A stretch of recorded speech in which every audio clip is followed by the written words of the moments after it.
Racing isn't easy, but experiencing it is. iRacing puts you in the driver's seat with the industry's leading sim racing game. Drive on laser scan replicas of the greatest racing circuits from around the world. Go head-to-head against other drivers chosen by skill-based matchmaking to ensure competitive racing at every level. Compete across all your favorite series. In officially licensed cars, engineered to deliver the most accurate driving experience possible.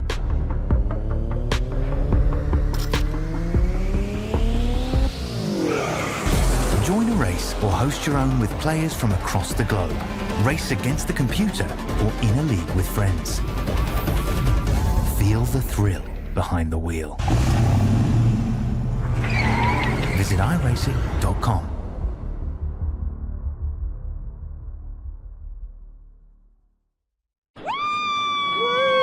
It's an experience, man. Yes, it was. Hell yeah, that is real. That is real. Experience NASCAR like never before. Take the wheel at NASCAR Racing Experience now. Hey Jesse, this eRacing Association car is feeling pretty good around Rockingham. Have you tested it yet? Hey Jesse, I'm testing the ERA Rockingham car right now in the sim. I think we got it driving pretty good. Hey Jesse, you did a pretty good job getting that ERA car ready for Rockingham. You want to let Mr. Alex know?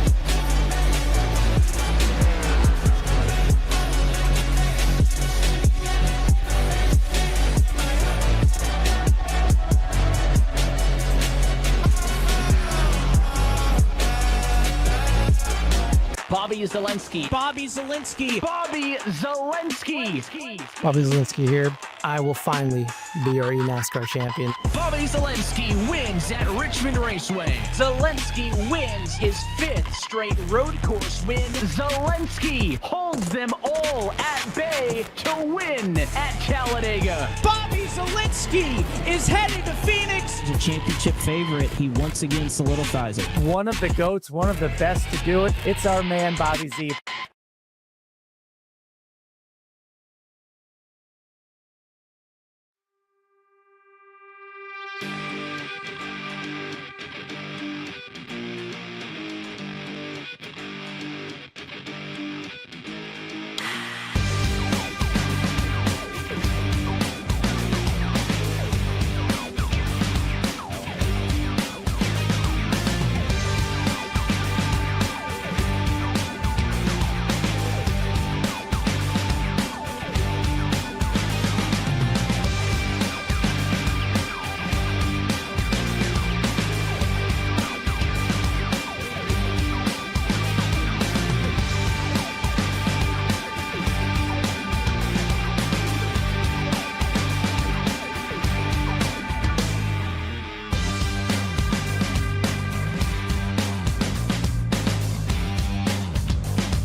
Good evening, everyone, and welcome to the virtual Homestead-Miami Speedway, where we set the stage tonight for the Season 1 finale of the ERA Omega Cup, and we have got a special one in store tonight. 4 races down, but it all comes down to a head-to-head battle in the points, and the big question, who will be crowned the Season 1 champion here tonight? Well, we want to start first by welcoming you up into the booth. thanks so much for being with us here tonight. It is going to be a special one. I am Austin Green. My partner going to be joining me in the booth here tonight, Dawson Wise. We have had 4 races so far, Dawson. It is going to all come down to Homestead tonight. Malik and Garrett Maines coming to this race separated by just 1 point, and we know how great a racing Homestead can provide.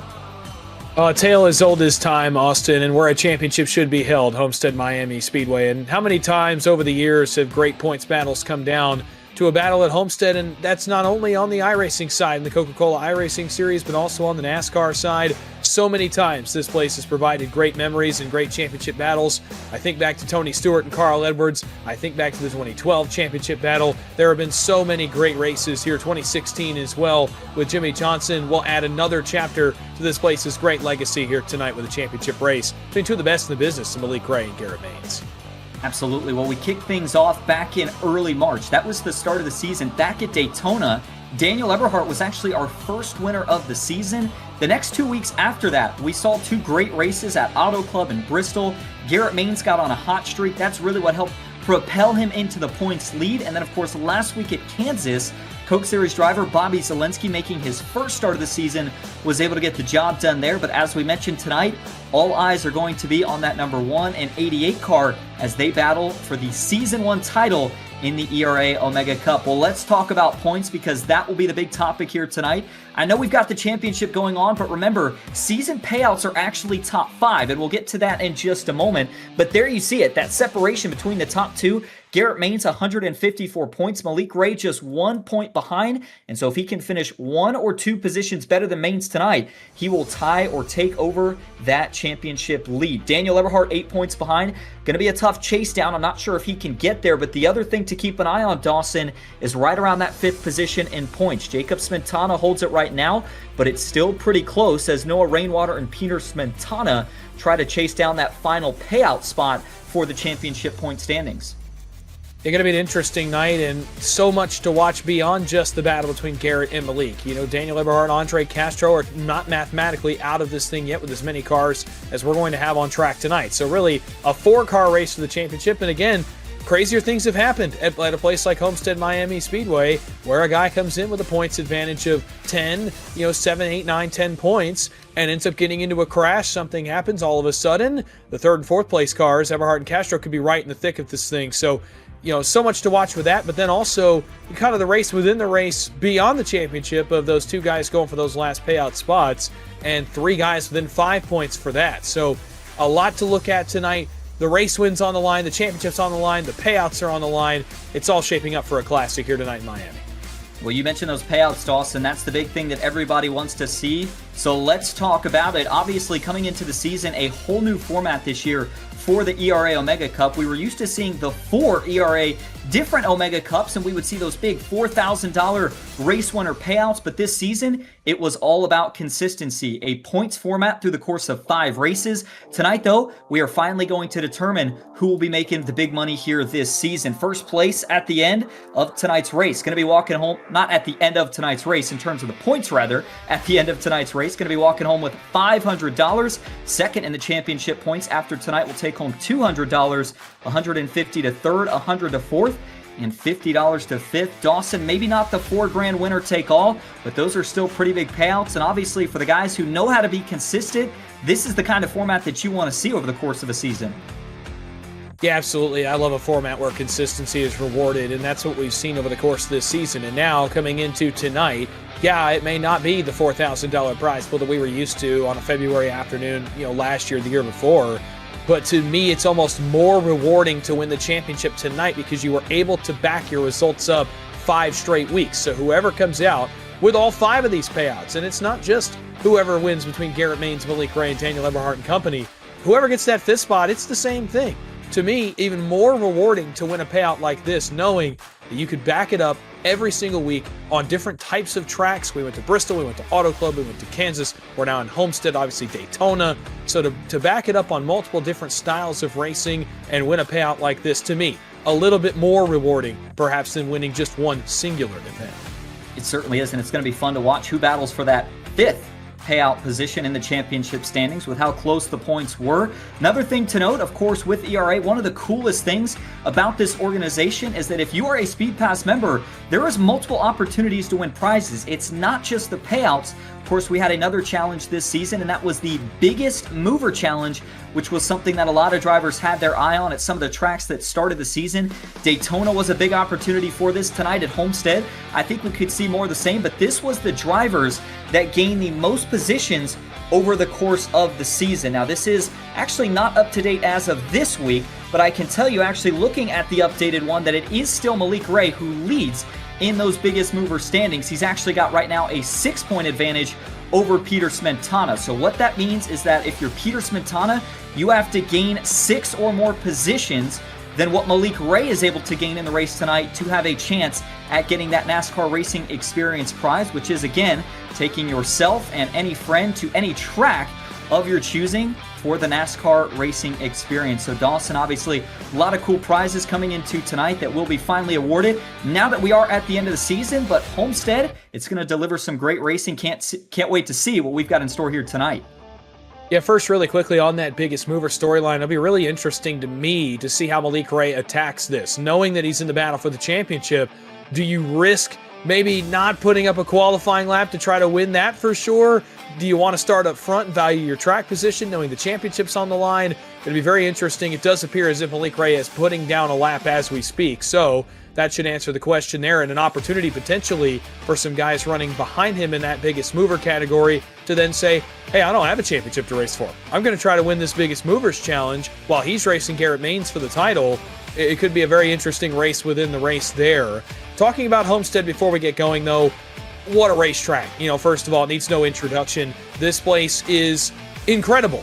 It is multi-grooved as multi-grooved gets, even in this next-gen race car that has proven to be so one-dimensional at times on these cookie-cutter type racetracks. Homestead, a little bit different, where you can run anywhere you want. Down on the white line, in the middle, in the second lane. You can run up in the penthouse on the Kyle Larson territory, if you will, right off the fence over on either end of the racetrack. So this place is going to be so interesting to see who runs where, who tries to find grip first. That's what's going to be so important to me, and who not only walks away with the win in the race, but who walks away with the championship.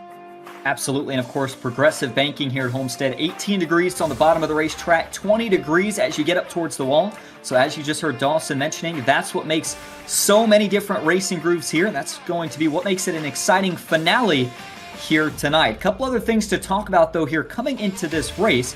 We've still got 2 seasons over the course of this year in the ERA Omega Cup. So obviously, we talked about the race here tonight at Homestead. We'll get a little bit of a break, Dawson.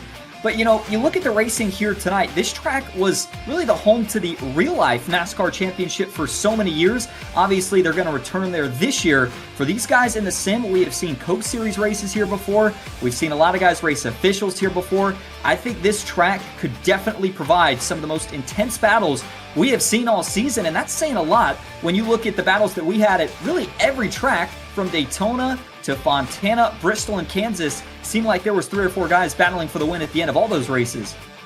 Well, I want to kind of expand on what I was talking about a little bit ago. You're right on the battles in terms of both the real-life side and the eNASCAR side. Of course, the Coca-Cola iRacing Series has had a number of classic races and classic finishes here at Homestead that involved a championship being on the line. So I think you could look back in the precedent on the sim, and a lot of guys that are in this session right now have some experience running at this track in a championship setting. So knowing that, I think you're going to get some intensity there. But talking a little bit more about those battles that you mentioned, the new dynamic track feature on the iRacing service that we've had for a couple months now, and as iRacing has tried to dial this in, over the course of the last couple weeks, it has become so important to rubber up a groove, to get it to work, to search around for grip, and to put rubber down so you can make your line move. And we really got to see it at Kansas, mainly last week during the officials and during some of the league races that you and I get to call.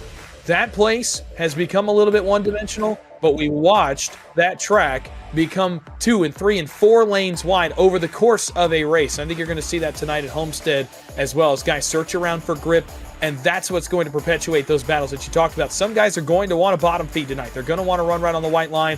Others are going to search. They're going to go to the wall, and they're going to try to find grip any way they can. It is going to be a good one, and the countdown to green is almost over. Qualifying is just about wrapped up. So we are going to head down trackside and get the pre-race ceremonies kicked off with the command to start the engines. Hi, this is Willie Rowe, NFL Hall of Famer. Drivers, start your engine. All right, and the engines have been fired. We are getting ready to get going green here at Homestead-Miami Speedway. The wait is almost over. One driver going to be crowned the Season 1 Omega Cup champion here tonight. The pole laps are in, and we are going to get a look at your starting grid here tonight. The number 89 of Jordy Lopez is going to sit on the pole position for the final race of the season. One of the Coke Series drivers who has been so close to grabbing that first win of the season, but he has not been able to do it yet. We'll see if he can make it happen here tonight. Daniel Eberhardt, race 1 winner at Daytona. He'll roll off on the outside in second here tonight. It'll be Andre Castro in the 34 car back in third. On the outside of row number 2, it's going to be Jacob Spentana, keeping an eye on him for the biggest mover challenge and also trying to battle to get back inside the top 5 for those championship standings. Back in row number 3, it's going to be Kenneth Oberlin in 5th, with Stephen Miles to his outside in 6th. Back in the 7th spot, it's going to be Jason Rajcock. He'll have another Chevy. Cody Harris, one of the former ERA winners, to his outside in 8th. Howard Strother Jr. starts in 9th in that 86 machine, and Noah Rainwater in the 05 will roll off in 10th.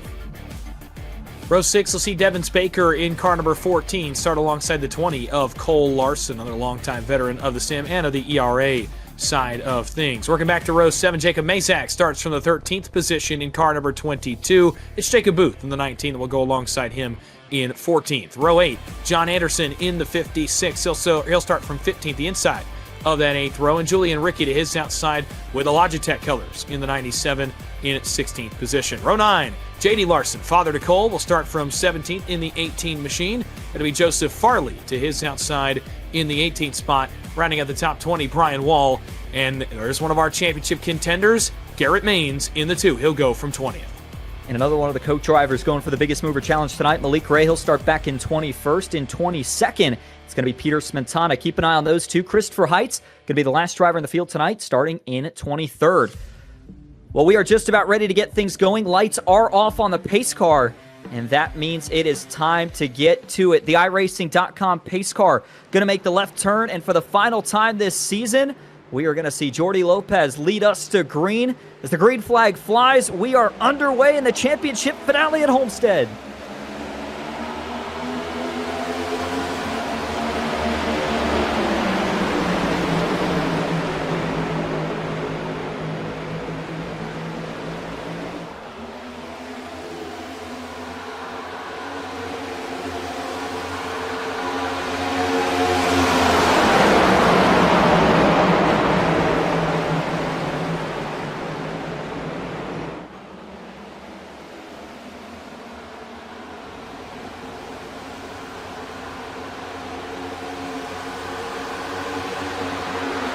Lap 1 is in the books here at Homestead. Was watching out back, a little bit of contact, but up front, tight racing continues. Side by side was the battle for the lead.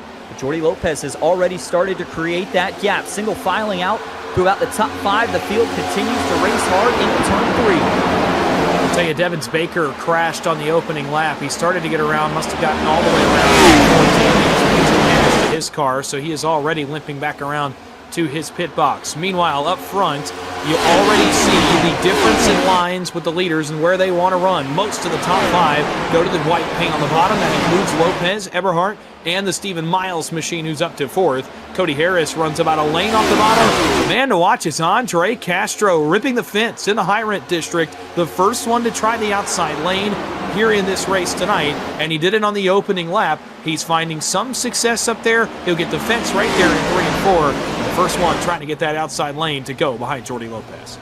Jacob Mazak, as mentioned, of course, heavy damage does look like as of right now he's being reported out of this race. We'll see if he can make it back in time. By the way, a couple of other updates. Our pit reporter, Tyler Vickery, will be joining us throughout a couple points tonight, and our producer, Christian Hill, providing all the hard work behind the scenes. Sunset here at Homestead. This is going to be very interesting too, Dawson. How do the track conditions change as we go throughout the course of this 80-lap race? Of course, there will be a green flag pit stop in play, assuming that we do keep it green this long. But Andre Castro already ripping the fence. That is likely going to be the fastest line around this racetrack. But the higher you go, the more you're going to wear out those Goodyear tires. Yeah, the higher you go, the more you wear out the tires. Really, the heat in the tires, the most important thing on this Gen 7 race car is you have moments where you get loose. You make those tires a little bit hot. You got to cool them down before you try to make any more moves. Now, Castro has been pretty loyal to that outside line. He's not come off of it yet. He continues to try to run the fence. Cody Harris is the only other one really up here that's running off the bottom as of right now, and it's only by a lane. Meanwhile, as you look further back, plus 11 for Garrett Maines, plus 10 for Malik Ray, both on the move, 9th and 11th respectively. The championship contenders are following one another through the field. Now both plus 11 is their nose to tail. And we got trouble. One's going to go for a spin. Garrett Maines just misses it. This is going to draw the first caution of the night. And that's the 20, it looks like, of Cole Larson involved. Oh, big hit towards the tail end of it. He got caught up with a couple of cars right as they were going into the corner. That was Noah Rainwater. Not sure who came flying in on the back end of that incident. But for the 20 of Larson, his left front is destroyed. He's going to have to go in and take his only fast repair of the night. Yeah, the car that came flying in was Joseph Farley, I believe, in the 23. He's got severe right front damage to his car, so he's the one that you saw come in a little bit later into the incident, but it was a couple of cars out back in Larson and Rainwater that are the two that are going to bring out the caution. Larson caught the worst, by the way, of Farley coming in. In fact, I think he may have caught all of that contact. Yeah, tough break. And, I was just getting ready to mention before that yellow flag flew that Garrett Maines, who you mentioned was on the move, actually got a little bit of right front damage from some contact that he had with Jacob Mazak in that opening lap incident. So the one car, this is going to be a break for him, but he was really close to seeing a lot of damage as well. He was just able to sneak by the outside. So for Rainwater, Larson, and Farley, they're all going to have to go in for damage repair. But the bigger question is going to be, does this do anything to the strategy play? Only 7 of 80 laps complete, so it is still very early. But obviously we talk about tire wear being on the higher end at a track like Homestead. So you got to keep that in mind in terms of fuel strategy. I don't see too many options here, but definitely wouldn't be too surprised if we saw some of the guys towards maybe the back half of the field try to go in here, top off on fuel, maybe take a set of tires as well. But more importantly, this is going to give us a chance for our first restart of the night. Before we get to that, we'll get a chance to go back and look at a replay here in just a moment. But Dawson, I'll tell you what, looks like there was quite a few takers towards the back half of the field under this first yellow of the night. Yeah, and a couple of big names. Stephen Miles actually is going to seat a spot inside the top 10. He'll come to pit road. And one of the championship drivers is coming to pit road. Malik Ray is going to make a stop here on lap 7. Peter Smetana, another guy we had our eyes on tonight, he'll come to pit road amongst others. Strother, obviously Rainwater being in the incident. Devins Baker had some damage from earlier. Chris Heights, Joseph Farley, and Cole Larson, of course, involved. There's the contact between Rainwater and Larson. They're both going to go to the outside wall. And at first glimpse, this isn't very harmless. But in just a moment, you're going to see Farley come in from behind, and that's a big hit there. And you see the black smoke come out of the 20 of Larson. That is, for now, a fatal blow. If he gets back to his pit box, obviously can get back in this race. And to me, I'll tell you what that looks like, Austin. It looks like Larson's breaking point a little bit earlier than Noah Rainwater anticipated. As Larson goes to arc in the corner, Rainwater cannot get on the brakes quite quick enough. There you see the hit after the Farley. That was a big hit after the incident occurred. Yeah, I agree with that. We're going to ride on board here with Noah Rainwater. And yeah, it just looked like for Cole Larson, they're trying to turn down a little bit sooner. I think he expected Rainwater to do the same. It just didn't play out that way. There's the first contact. Watch this second hit. Farley hit already committed. There it is. Man, that's a big, big hit.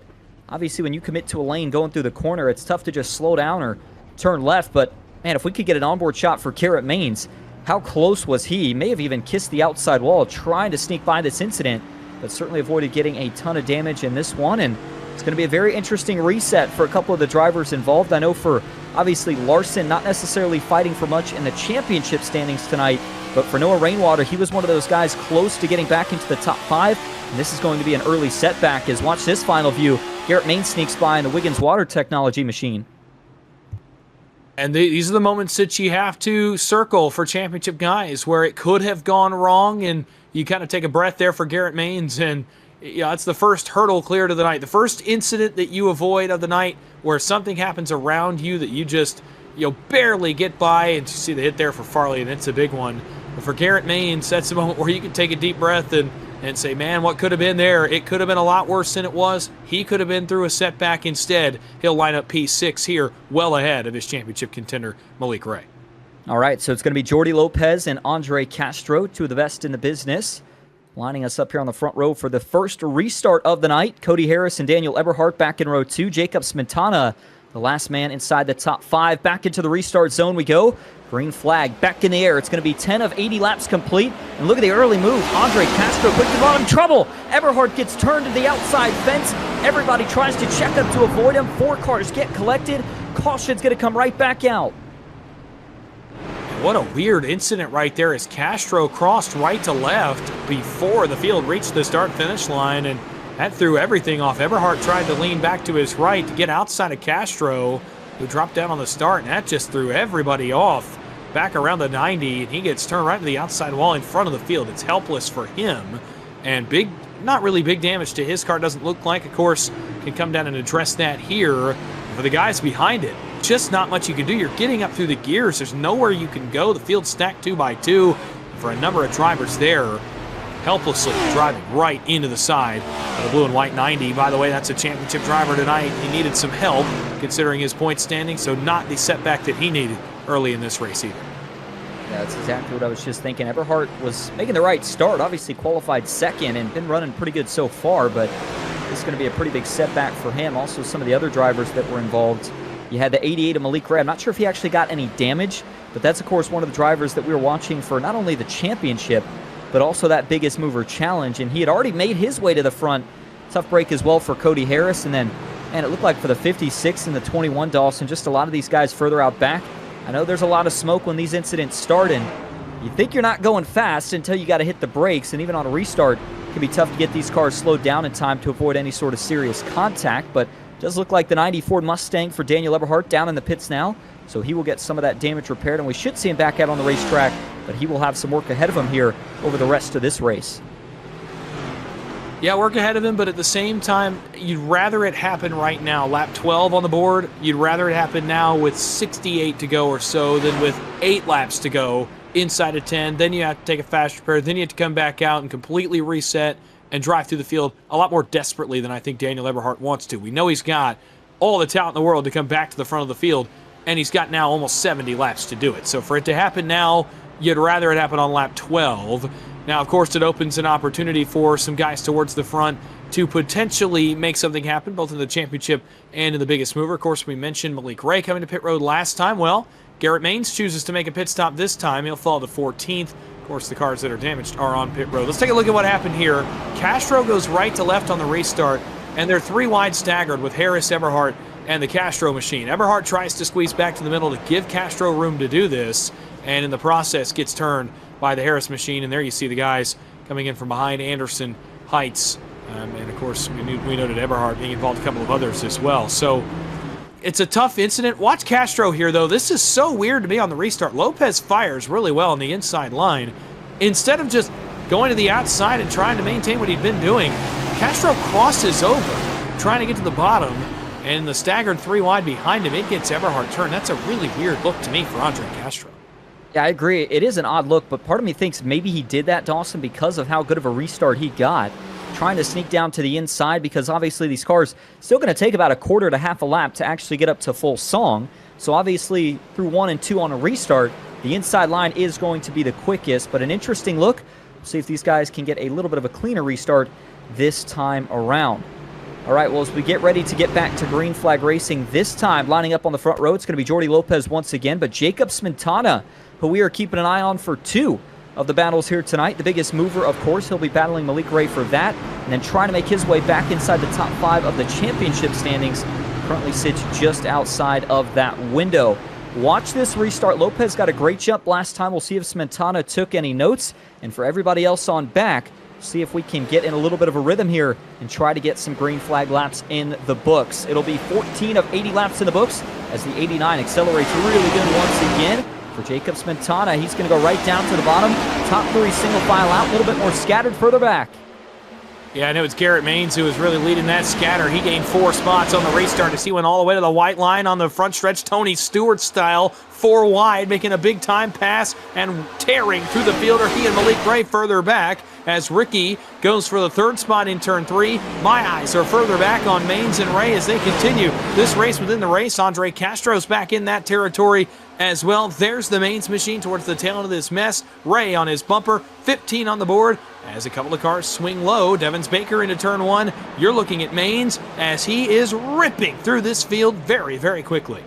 And Garrett using all that veteran experience in the sim. He knows that if you're going to make up positions, the best time to do it is on these restarts. He's got another run here. We'll see if he follows Rainwater or tries to sneak to his outside.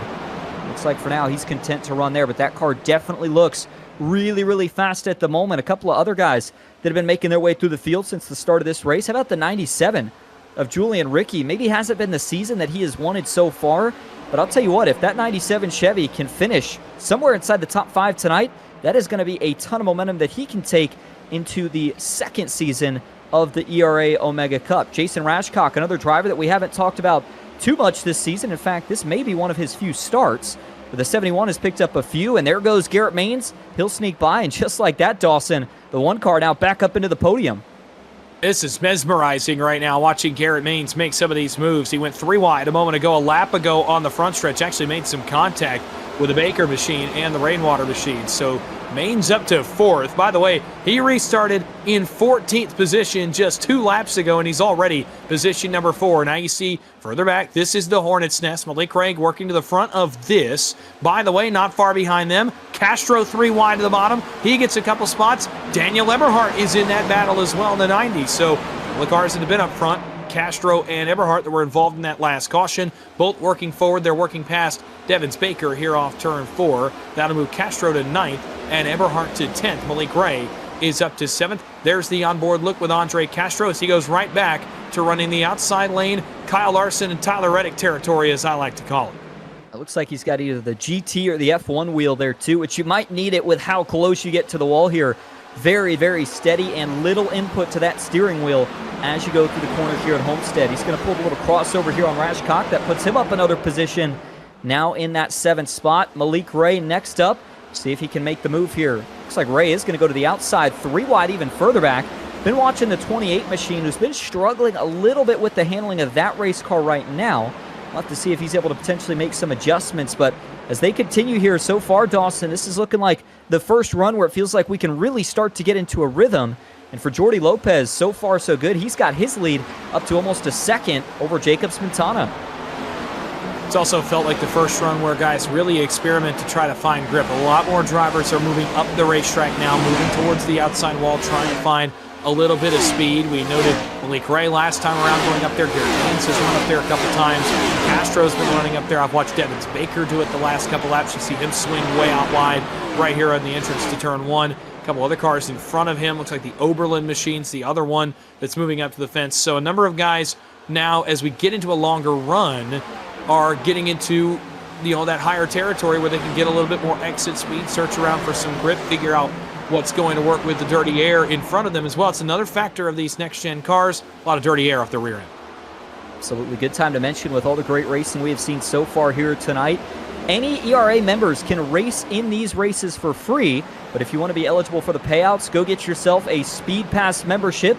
You can sign up for that on eragaming.gg or just scan that QR code on your screen and follow the prompts on the website. Obviously, Dawson, we've seen so many great racers come out this season. One of the things that makes ERA so unique is you've got guys from the sim, guys from real life, and guys that are good at really doing both. And of course, if you get yourself that Speedpass membership, lots of opportunities, not only for the championship payouts this season, but in the upcoming seasons. Of course, the NASCAR racing experience, also something that Speedpass memberships are eligible for, and a lot of other real-life things that ERA makes sure is to incorporate all the Speedpass members into, and that's what makes this whole organization so unique. Yeah, really unique format to it. Obviously, being able to give the opportunity to race for free, but then obviously giving the opportunity for championship payouts and the unique experiences, of which one of them is going to get given out tonight in the form of that NASCAR racing experience to the biggest mover of the season. So, to have opportunities beyond just championship payouts to race for as well, a very unique system, and one that has kind of blossomed as ERA has come to popularity over the last few years. And tonight we'll give out championship payouts, we'll give out that experience, we'll give out a race win as well. Looking forward, drivers continue to be on the move. Maines up to 3rd, Ray up to 4th, Castro up to 5th, which cycles Julie and Ricky back to 6th. Daniel Eberhardt is now up to the 7th spot. He makes the pass right there on Noah Rainwater. Ricky up next for him. Trouble a little further back. Looks like Jacob Mazak has had another problem. Brian Wall and Joseph Farley have now had another one over in turn 3. Multiple cars crashed here on the entrance to turn number 3, and it's going to draw the caution flag. Yeah, Mazak spun again. Caution is out. You see the 23 machine there just about stopped on the apron. He's going to have to try to get this thing back going. And so this is now going to be our 3rd caution here of the night. As that was, again, Joseph Farley that you heard Dawson mention. And, still spinning around here just in front of him.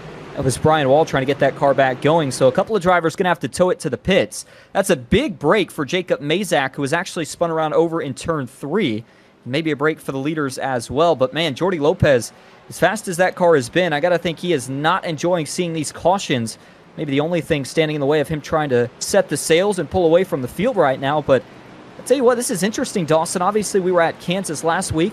I know we saw a few cautions there. You go to the couple of weeks before that with Bristol and Auto Club, but I didn't think Homestead would see this many yellow flags this early in the race. It certainly shows you that, well, it's a racer's track and there's a lot of different grooves you can go to. It is also a very tough one, and if you overstep that line just a little bit here, you can find yourself in trouble pretty quickly. Yeah, I think the track is part of it. Obviously being a little bit more wide open in Homestead, that when the car breaks loose, it's a little harder to get it back underneath you. But also, I think it shows that the car has become a very much driver-oriented car as well over the past few weeks. This Gen 7 car has undergone some changes to how it drives, especially on some of these mile-and-a-half tracks, in terms of it's a little bit closer to the edge of control now than it used to be. So I think that really plays into driver's hands as well. You can get close to the razor's edge, but when you fall over the razor's edge is when these problems happen. I think that contributes to it as well. Pit road, a busy place here. Both championship drivers are on pit road, as well as Daniel Eberhardt as well in the 90. A number of drivers behind him. The only drivers to stay out here, Devins Baker, Howard Strother Jr., Peter Smetana. Looks like Cole Larson may be staying out as well in car number 20. Yeah, this is an interesting caution too, Dawson. I was sitting here getting a look at it, and I know we'll be able to show the folks at home here in just a moment, but this actually did start with Mazak, who I thought was a completely unrelated incident. This was a multi-car wreck, so this is going to have a couple of shakeups in terms of where everybody was running, but of course, we continue to watch those point standings and where Malik Ray and Garrett Maines run.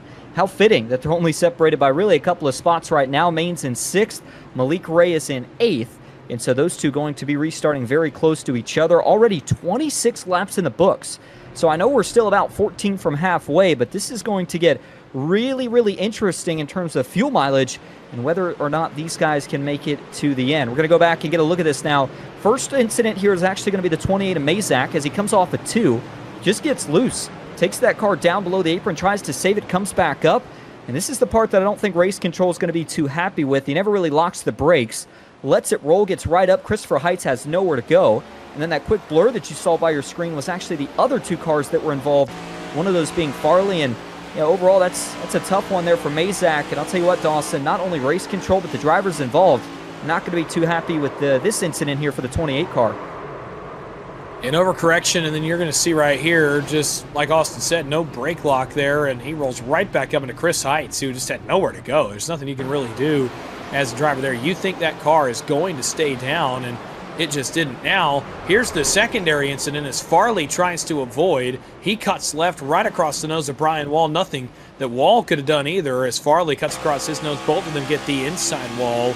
As you'll see here, Farley onto the scene way too fast and tries to cut left right across the nose of Wall. Both get the inside retaining wall, and he comes back up and they come to rest, and that is what drew the caution as the cars in the racing surface. So initially this was going to stay green. I think if Mazak held it below the line, instead it's the third caution, which has just been cleaned up.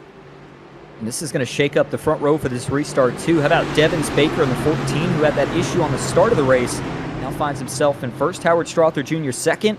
Smetana and Jordy Lopez will restart on row number 2. Watch that 14 car. Got to get a good restart. Wheel spin, not a huge issue here at Homestead, but you still have to keep it in mind. Looks like a pretty good restart. Little bit of rear wheel spin for the 14, but he still gets a good jump out of the gate. And Garrett Maines had to throw a big-time block there on Malik Ray. That was actually back in that 4th row. That's going to put him 4 wide on the outside. Strother fades. Maine picks up the spot, and Jordy Lopez in the 89 also trying to get himself back inside the top 3. Yeah, a number of drivers that came to pit road there trying to get back inside the top 3. The top 3 not coming to pit road.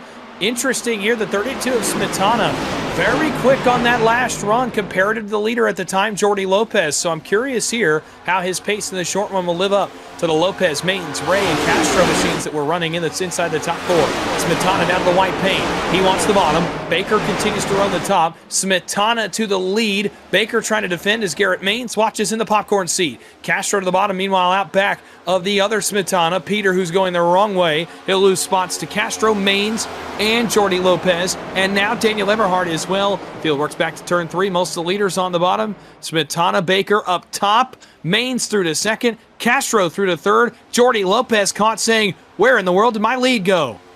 They got to be careful here. 2x2, you start getting to racing too much. You can wear out those tires really quickly. Daniel Eberhardt had a big run down to the bottom. Tried to send that car under the 89 of Lopez, but couldn't quite get there. And as Baker continues to fade, Malik Ray is also going to grab a position here. How about the 24 of Stephen Miles, also starting to work his way back in towards the front of the field. But the man who leads them all right now is that 32 machine. He's got the PremierRacingSetups.com sponsor on board. Jacob Smetana currently leads the way with 31 of 80 laps now completed, Homestead. I'll tell you, for the first little bit of this race, I thought Garrett Maines had the best car on track, if not for Jordy Lopez. Now I think the 34 of Andre Castro might be in that conversation as well. Maines to the fence. He wants to run in the high rent district. He'll get back to the outside of Castro, squeeze that car in a small gap, and continue to try to defend P2, all behind Jacob Smetana, who continues to lead and say, boy, I'm glad it's happening behind me. Lopez looks to the outside of Castro. That would be for 3rd. Eberhardt's forward to 5th. Ray is forward to 6th. All of a sudden, all of the championship drivers virtually and a couple of the biggest mover drivers are all inside the top 6. Smetana down to block the bottom on Garrett Maines. Lopez, by the way, got by Castro for 3rd. He'll run the fence now in 1 and 2. Most of the leaders on the bottom. Malik Ray takes a trip to the fence, by the way, in 6th as he searches for some grip.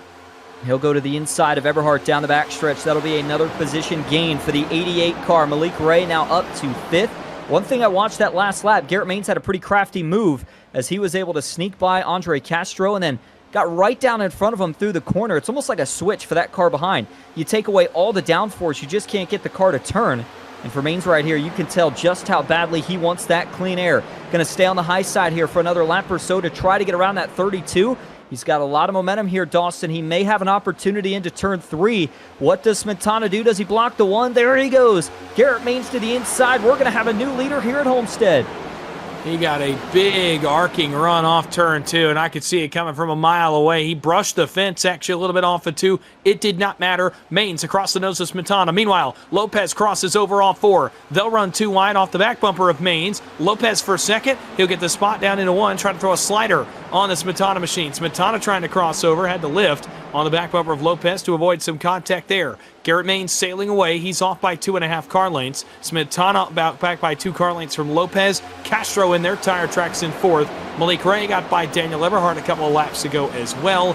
That's your top 6. Then it's Miles Harris, Peter Smetana, and Noah Rainwater. So Peter Smetana hanging on pretty nicely in the top 10 after his gamble a little bit ago. He continues to hold off Noah Rainwater. Battle for 3rd on the front stretch as you go on board with the championship leader Garrett Maines back into turn 1. He plays air games there with Jordy Lopez in the entrance of the corner. Behind them is the battle for 3rd. Smetana topside, Castro on the bottom. Battle for the last podium spot. Contact between those 2 cars. It's really close. Elbows are out right now, side by side.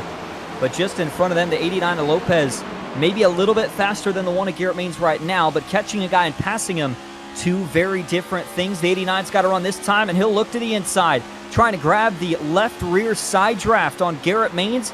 As they go down into turn 1 side by side, we have got a battle for the lead shaping up. Garrett Maines playing that defensive line, and similar to what we saw at the end of Kansas last week, Dawson, when these leaders get side by side for long enough, somebody's going to burn up their tires, and the question is, does that open the door for the 3rd place car of Castro? And really, the cars behind them as well. The 32 of Smetana's had good speed. He tried to get back by Malik Ray. Ray's up to fourth. That's the car I have my eyes on, with Maines in the battle for the lead. The championship battle starting to heat up as well, just short of the halfway mark. 37 laps on the board, 44 to go. Maines runs Lopez all the way down to the paint. They are tight, too wide. They're into turn one. They still continue to run just inches off each other's doors. Back down the backstretch. This is bringing Andre Castro into this conversation. Ray watches from just behind them. Then it's Smetana, who is being caught by Daniel Eberhardt. Back to turn three. Lopez trying to get as much ground as he can on entry, but Garrett Maines is dragging that car backwards, trying to stay in the contention for the lead. The two best cars on track going at it. 43 to go. Still watching to see if Malik or Castro are going to have anything for these top two. Garrett Maines still looking pretty good, playing defense on that outside. I was surprised that the 89 of Lopez didn't try the slide job, but if you look at what Garrett Maines is doing, he dives it in on his door so close as they go into the corner that for Lopez, he just can't do it. He would immediately get into the door, and now he's going to try it again, but again, just not nearly enough momentum to slide clear and make that move work. He's got a little run through the center. He's going to try it. Slams the door on Maines off of 4. Jordy Lopez back to the lead at Miami. It's going to make things awfully interesting now. Maines can't get back to the lead because now it's going to draw Castro and Ray into this conversation. Of course, we know the championship difference. It's 1 point as they run right now. On the racetrack, it would actually be a 3-point lead for Garrett Maines, with Ray running 2 spots behind him. So, knowing that, Malik Ray's on the charge, trying to get back to Garrett Maines, as Jordy Lopez says, I'm not racing for that. I'm going to let those two go at it. I'm going to try to pull away and set sail and go get a victory, at least to end this season 1 on a strong note. Lopez continues to lead field, single filed out. By the way, further back, a new player emerging in this, Cody Harris in the 7 all of a sudden has caught both Smetana and Eberhardt. So he is emerging into this battle. In fact, he's going to look to the inside of Eberhardt for 6th. This is further behind the leaders. He had good speed early in this race, fell off a little bit towards the mid-stage, but now is starting to work his way back into these battles. Eberhardt down to the white line, Smetana through the block. Eberhardt will try to throw a slider. He'll work up. Almost some contact there. 32 and 90. Will they make some contact here off 4? Cody Harris, you see the look on his face as he's right behind this battle. He's watching these two trade some paint on the front stretch, hoping that this does not get out of hand for him. As those two continue to race, I look at the stat sheet here. Eberhardt finally going to slide clear of that 32 machine, but you look at the drivers that are currently running top 4. All current or former eNASCAR Coke Series drivers. And then Andre Castro has actually been one of the real-life drivers in what was the Xfinity Series, and that's what makes ERA so unique. It's not just a league, it is a pathway with real NASCAR team ownership and a pro eNASCAR team attached. This is the place where we see so many of these drivers and talent really get discovered, not only in the sim, but some of them that try to make that transition to real life. Garrett Maines, a prime example of that, of course, been racing in the GR Cup this season and trying to see if he can get the championship here in Season 1 of the ERA Omega Cup. Well, 42 of 80 laps in the books. The battling up front is intense. We're going to step aside for just a moment, but we will be right back to continue where we left off. Lopez continues to lead here at Homestead.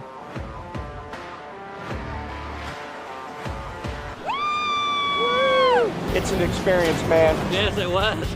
Hell yeah, that is real. That is real. Experience NASCAR like never before. Take the wheel at NASCAR Racing Experience now. Hey Jesse, this eRacing Association cars feel pretty good around Rockingham. Have you tested it yet? Yeah, Jesse, I'm testing the ERA Rockingham car right now in the sim. I think we got it driving pretty good. Hey Jesse, you did a pretty good job getting that ERA car ready for Rockingham. You want to let Mr. Alex know?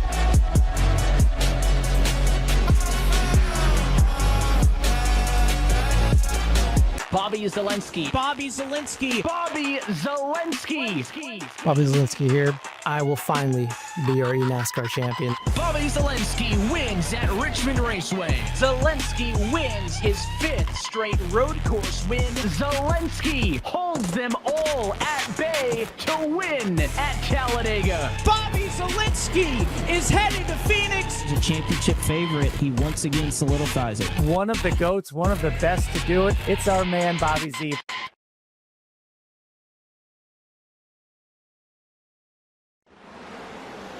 Welcome back to Homestead-Miami Speedway, the Season 1 finale for the ERA Omega Cup. We have been watching the championship battle all night long. We told you pre-race the two drivers that it was really going to come down to was Garrett Maines and Malik Ray. Garrett Maines had a 1-point lead over that 88 car coming into this race. And how fitting, Dawson, they currently run 2nd and 4th. Advantage still to Maines, but this thing is far from over. 47 laps in the books, and these two are still as close as you could be. Yeah, as close as you can get. Malik Ray can see it in front of him now. And Garrett's really starting to fall off as this run goes on, this first extended run of the race. Maines is starting to fall into the clutches of both of these cars. And this is dangerous territory if you're Garrett Maines, because Malik Ray does not just have Garrett in front of him to pass. He's got 2 cars that he could make the pass on. Knowing that Castro could get by Garrett Maines, it could be a 2-point separation between these 2 cars, which would be enough of a gap for Malik Ray to capture the championship outright before even going to a potential tiebreaker. So, for Garrett Maines, you have got to defend this well over these next 33 laps, because you've got 2 cars that can go past you, and you are all of a sudden in very, very dangerous territory if this thing runs out under the green flag. We'll have to continue to watch if that number 1 car can keep the pace. Andre Castro starting to apply the pressure. Malik Ray is right there as well. Further back, here's a look at the 32 of Smetana, who once again also is going to be battling for a couple of things here tonight. Of course, one of those being the biggest mover challenge. Now, looking at his current stats, you see it right there. He's actually lost 3 spots from where he started this race at, so not going in his favor for that, and also trying to see if he can make his way back into the top 5 for the championship standings, which of course would make it back to one of those payout points positions. The 32, though, overall, pretty good run. Top 10 most of the night. Stephen Miles actually just behind him. We continue to watch as it was Jacob Smetana, by the way, in the 32 that we were looking at. Peter Smetana's a couple of spots back in the 25. He has actually been working his way through the field since the start of this race. He has picked up 13 spots from where he started the night off. 25 car Dawson looks pretty good as it stands right now. Tell you one thing I've noticed too, we've got a lot of Chevys in the field. Garrett Maines currently the highest running Toyota, but for Jordi Lopez leading this race, how long can he hold on? That gap has not been able to go much further than about 3 to 4 tenths of a second. Well, now all of a sudden, was it fall off or was it saving for Garrett Maines, who has now reeled Lopez back in when it looked like Maines was starting to go backwards? Now, running the outside lane as this run has gone on over the last 5 laps, he started to kind of close the gap back down again. So you wonder how much of it was saving and how much of it was falling off as the run goes on. He's now also pulled away from Castro and Malik Ray, giving himself at least the tiniest bit of breathing room with only 30 laps to go. So now an opportunity to breathe and gear up for this last run. You know, Castro and Ray not going to be done quite yet. By the way, these top 4 have pulled away by about 20 car lengths over 5th place Daniel Eberhard, who got back around Cody Harris just a few moments ago. So the top 4 are well clear. The championship battle pretty well defined at this point. If this thing continues to run under the green flag, you see further back, that's the battle between Eberhard and Harris that's been going on for 5th for the last several laps. Smetana, Miles, Peter Smetana, Noah Rainwater continue to be your top 10. You mentioned Smetana, Peter, that is. That gamble continues to work. Remember, he was one of the drivers that didn't pit on our last caution, right around lap 30. He did not come to pit road, and he has maintained 9th position, so really good job for him. You mentioned his plus 13.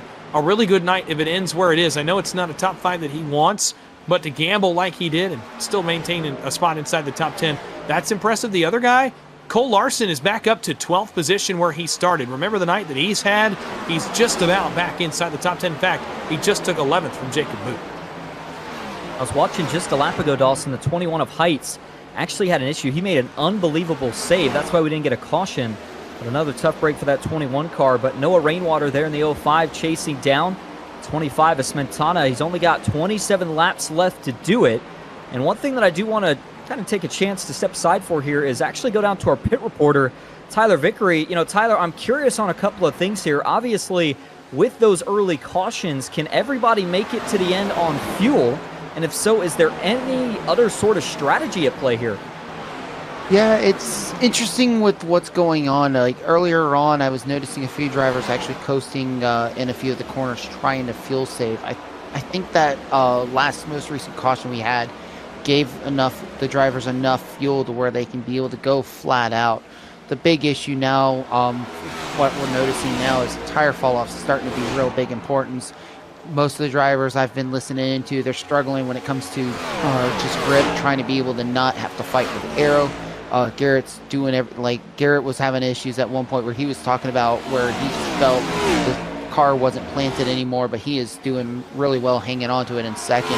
But even up the other drivers further behind, you can see Castro as well also struggling with those tires. But the fall off is going to be really big, and we'll see if maybe someone even further back maybe takes a chance on coming into the pits and getting that fresh rubber. But there's a risk of about 40 seconds of time loss going into the pits. Tyler, we appreciate that update. Always good reporting. One thing I was watching too up front here while you were talking is for Garrett Maines, and I know you noted this, Dawson, I don't think it's that he necessarily saved tire. I think he's just kind of the first driver of these top four to say, you know what, I don't feel like I'm going to be able to make up much more time saving these tires on the bottom, so I'm just going to go to the top and start going for it. And so far it's working. I think the big question is, though, he being really the only driver that has gone to the wall so far, how is that going to affect his speed as we continue to go throughout the rest of this week?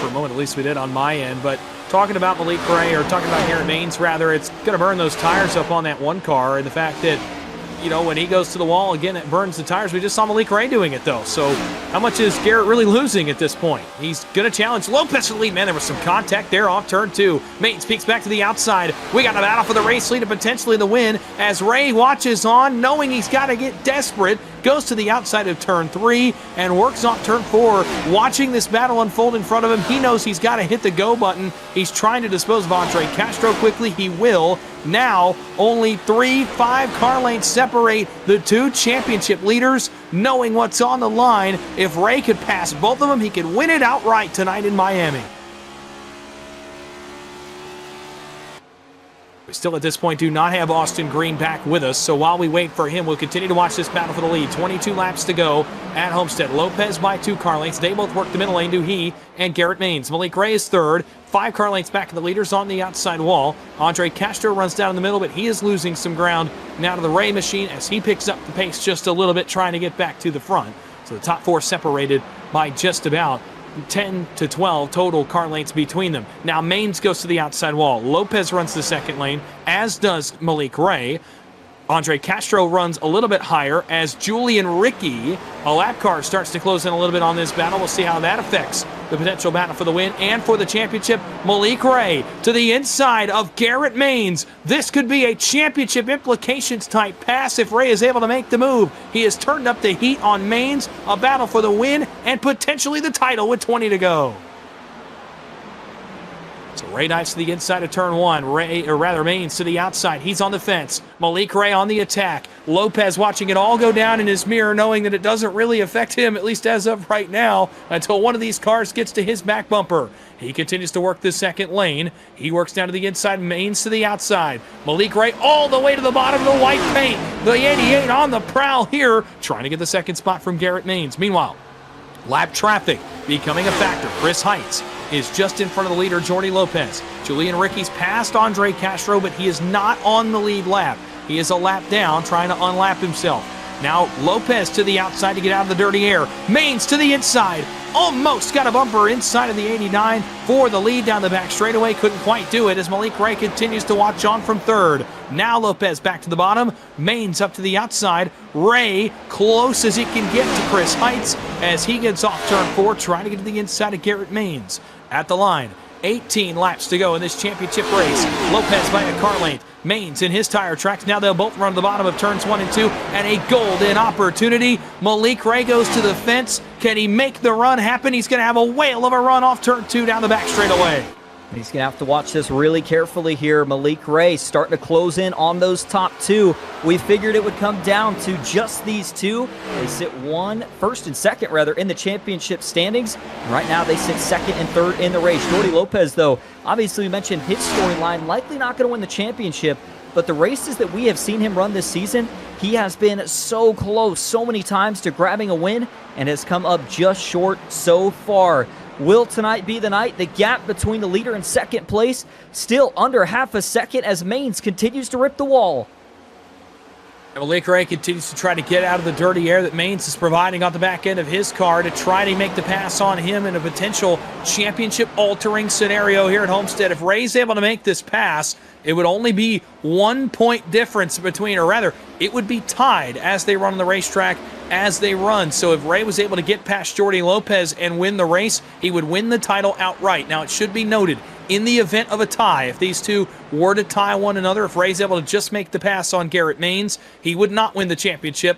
The highest season finish in any individual race is the championship winner. That, of course, with 2 wins for Garrett Maines would give him the tiebreaker. So for Malik Ray, he's got to make 2 passes here.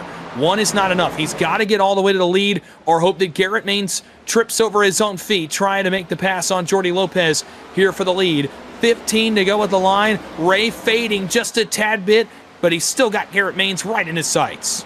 15 laps to go, still less than a second separating the top 3. So far, so good.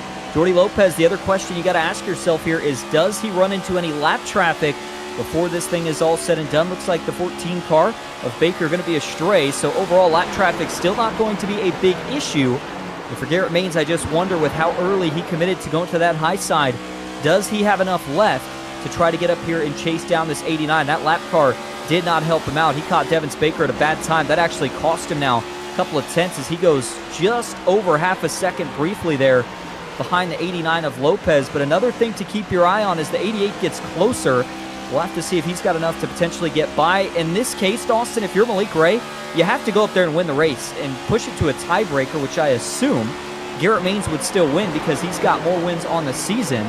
But you got to at least give yourself a chance, and without a late caution, assuming no big mistakes here from Garrett Maines, if he can maintain or do one better, he should be able to wrap up this championship.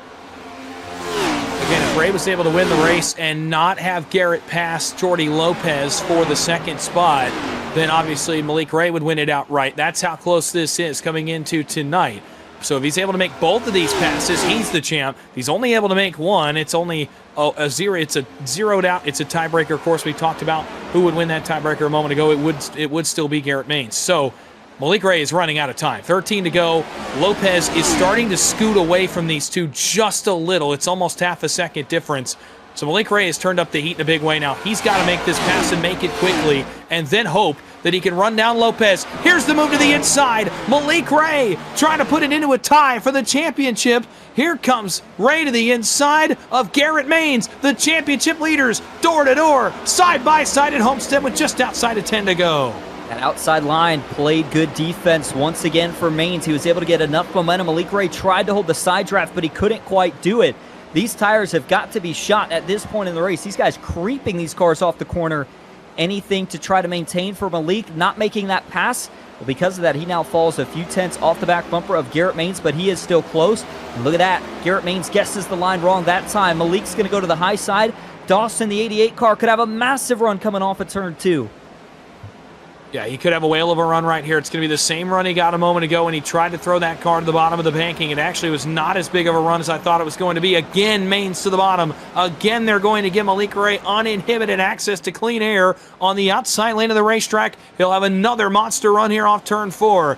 At the line, 10 laps to go in Season 1 of the ERA Omega Cup. Maines by a car length over his championship contender Malik Ray. That's the battle for second, but they're both chasing Lopez as Ray almost got to the left rear of Maines right there going into turn 1.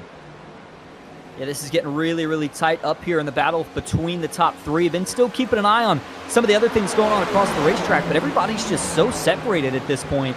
I would say the likelihood of a caution pretty low overall. You got Howard Strother Jr., who is actually in the pits. But everybody else, again, pretty single-filed out, at least here at the moment. Well, I'll tell you what, Dawson, all this great racing and really the great season we've had so far. Homestead, obviously, a great track to end the season. But looking ahead to ERA Season 2, there's going to be a much different approach as far as tracks go. There's going to be a lot more opportunities for basically anybody to win. A lot more wild card tracks in the schedule for that. And tell you what, if you or someone you know is interested in getting involved in ERA and becoming a Speedpass member, it's really easy. All you got to do is visit www.eragaming.gg. Get yourself signed up today. You can also scan the QR code that we will pop up on your screen. A couple of cool things too, Dawson. Last note I want to mention here regarding ERA. I know we're coming down to the end of this thing, but one of the other cool opportunities, we've seen them do this before, but just at Rockingham, again, a few weeks ago in the O'Reilly car, on the real-life car sponsored by ERA, and that is, of course, the DGM and JIM Alliance number 91 car, they had all the Speedpass members engraved onto the back deck lid of that car, so a lot of drivers got to ride on board in real life. On the racetrack, not to interrupt, but we got a caution flag on the racetrack, and that changes everything with just 7 to go in the championship race as Stephen Miles has crashed. Yeah, good reason to interrupt. Big implications here.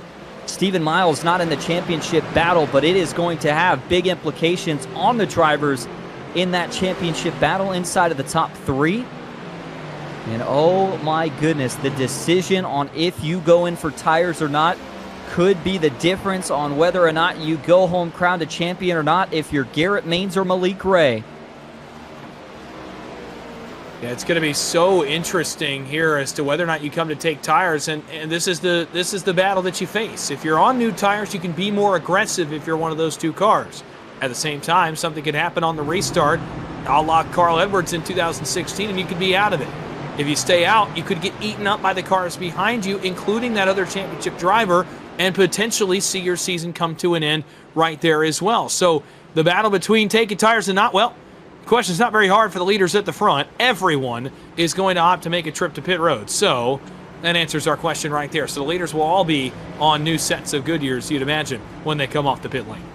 Just way too much fall off here. You just can't stay out that long if somebody else goes in and give yourself any sort of fighting chance out on the racetrack for what will likely be either a 2 or 3 lap shootout or potentially an overtime by the time we actually get back to green flag racing. By the way, update on the caution. It was actually just a single car incident that involved the 24 of Stephen Miles. We'll go back and get a replay here in just a moment, but we obviously talked about that, you know, these tires so worn out, Dawson, that was really what led to that caution. But with fresh tires, I mean, this racetrack is one of the fastest 1.5 miles that you can find in stock car racing. And as we go back and get a replay for Stephen Miles here, Dawson, just loose off of turn 2, tries to catch it. He goes into the outside wall, and race control, seeing that incident that happened, of course, with Mazak earlier, not wanting to take the chance on another one like that, so they go ahead and throw the caution here with less than 5 laps to go. Well, he was jackknifed across the racetrack with cars oncoming. He was well inside the top 10, so obviously race control, no choice there but to throw the caution flag, knowing that he could be hit by an onrushing car that could create a much bigger incident. And you know, this is kind of what we've seen in these Gen 7 race cars the past few weeks. The overcorrections, I feel like, have been so much more severe since the updates to this race car, and it's so much harder to save. But this car was already, by the way, hard to save when you got into a slide. I feel like now it's even more so from what I've been able to see to this point. So interesting there for Miles to go around 5 laps to go. A tough one for him, but what a restart this sets up. The 2 championship leaders on the front row with less than 5 laps to go. You couldn't have scripted it any better. No, you really couldn't, and it's so funny the way in any sort of stock car racing that it always seems to come down to the final race, whether it's winning you're in, a points format, which is what, of course, it was this season. It always comes down to one race and one restart. That is exactly what it's going to be for Garrett Maines and Malik Ray. If you're just joining us, let's paint you the picture one more time. This is the season finale for, again, the Season 1 ERA Omega Cup. The 2 guys that are battling for that championship crown, Garrett Maines and Malik Ray, they run 1-2 at the moment. Malik Ray currently 1 point behind Garrett Maines in those point standings, and he is going to have to find a way to get around that one car to at least make it a tiebreaker, which, as we go back there, Andre Castro, some trouble coming out of the pits. Tough break for him, but Dawson, here we go. Looks like it's going to be a 4-lap shootout to decide it. Garrett Maines will lead us back to green. The 2 championship contenders are both on 2 fresh tires. Everyone else is on 4, from Jordi Lopez on back. 4 circuits around Homestead-Miami to decide a champion. Green flag back in the air, off towards turn 1. It's an even restart. Nose to nose of the 2 leaders. Maines to the white paint. He'll clear clear for the race lead. Ray left to try to battle back on the outside of Jordy Lopez. Will either of these two get eaten up by the 4 tires behind them? Ray may get clear and may have a look at Maines into 3. Maines is going to go right back to the high side here, trying to play defense. Ray quick to the inside. Watch out for contact. Maines fire out of the pipes. He was able to get down and throw that arrow block, but looks like Malik Ray may have another run as they come off of turn 4. Ray looking to the inside. Here's the battle for the race lead. Do they make any contact on the on-run? Trouble! It gets turned! Ray turned him into turn 1. Maines is in the fence. He gets plowed into by Castro and Smetana. The championship leader is crashed in the banking of turn 1. Oh my goodness, the 1 car is junked. He's going to have to go in if he's still got that fast repair, but even if so, and you see the reaction, he is clapping it up. He did not appreciate that contact from the 88 of Malik Ray. Well, if you wanted drama, Dawson, we have got it now. What a change of events. Wow, that's as close as racing can get. 2 guys battling for a championship. You knew that they would probably trade some paint, but man, you could not have imagined that would have been the end result. And big damage on Garrett Maines. Of course, it'll be a fast repair now. You know, arguably one of the more dominant cars of the season, not to take away from the guys that are racing for the title tonight, but a guy who's won 2 out of the 4 races coming into tonight. You know, to have this happen to him with 2 laps to go, a really, really tough break for the championship leader. He needs some serious help to go his way at this point. Yeah, that left front is destroyed, so he will have to take that car to the pits. And man, this is, you know, kind of on the flip side, Dawson. We talk about drivers like Garrett Maines. They love this points format because it rewards consistency. But when it comes down to the end of a season, you put in so much work. He's got the most wins of any driver so far this season. And one bad move, not even of his doing necessarily, can take him out of a chance at taking home the championship. So, of course, we are going to get a replay of this in just a moment. Obviously, you know, going to be some tensions between these two, I think, after the race. When I kind of watched it as it happened live, Dawson, it almost looked like a similar incident earlier. The one thing I couldn't make out if the side draft from Malik Ray was just too tight and led to the contact, or if Maines was starting to turn down into the corner just a little bit before the 88 decided to turn in himself. So here's the 1 car coming down the pits, and we talk about the shakeup in the championship standings, but even at the front of the field, this is going to put Malik Ray back in front. Lopez will be second. The rest of the top 5 continue to battle. Here's a look back at it. I don't know, Dawson. It's really, really close. They definitely make contact, but man, that almost just looked like hard racing. I think Garrett turned down maybe just, I don't know, what, a quarter of a second before Malik Ray did, and as close as they were running, it didn't take much movement for there to be contact. Yeah, it could be a couple of different things here. You wonder if perhaps this was 2 different mentalities. If Garrett thought that Malik was going to go back to the bottom, of course, back in turn 3, Malik Ray goes all the way to the bottom, all the way to the white paint, makes that deep dive into the corner. He's done that a few times, actually, trying to get past Garrett Maines on the last run as well. You're on board with him here. I wonder if Garrett Maines is on board. You're thinking maybe he's going all the way to the paint. And for Malik Ray, you're thinking, well, if I can run up a little bit and then diamond to the bottom of the corner, I could get a better run on exit, which he had just done a moment ago in turn 3. So it could be a dueling mentalities, but certainly the 88 stays higher than the 1 anticipated, and there's the explosive result, and multiple cars getting involved. You're on board with Maines. You'll see here. I just wonder if he thought Malik was going to turn down to the paint. He just never did.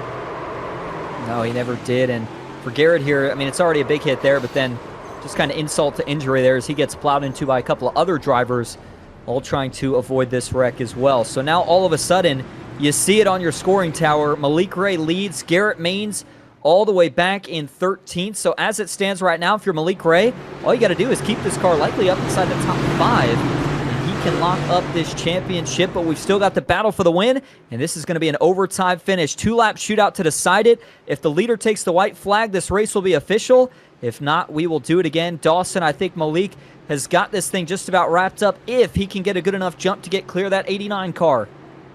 Well, he's got to not get eaten up, because I think both those cars, Maines and Ray, were going to get eaten up there by 4 tires behind them. So he's got to be careful and not lose too many spots to the 4 tires to his outside and on the rows behind him. And Maines, if Ray does not get a good jump here, Maines is not too distant back in the rearview mirror. So this could get very interesting. If Garrett Maines has a good couple of corners right here, it's not mathematically over yet for either of these cars, but Ray certainly in the catbird seat.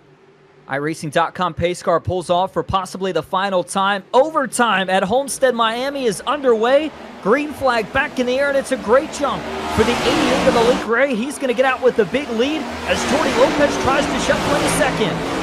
And they crash behind him, and this is going to draw a quick caution here in turn 1 as multiple cars. Trouble under the caution flag. Jordy Lopez gets turned from second by the Cody Harris car. They all somehow save it. That was almost disastrous for some of the leaders, but it's a multi-car accident in turn 1 that brings out the caution immediately, and that benefits the two, Garrett Maines.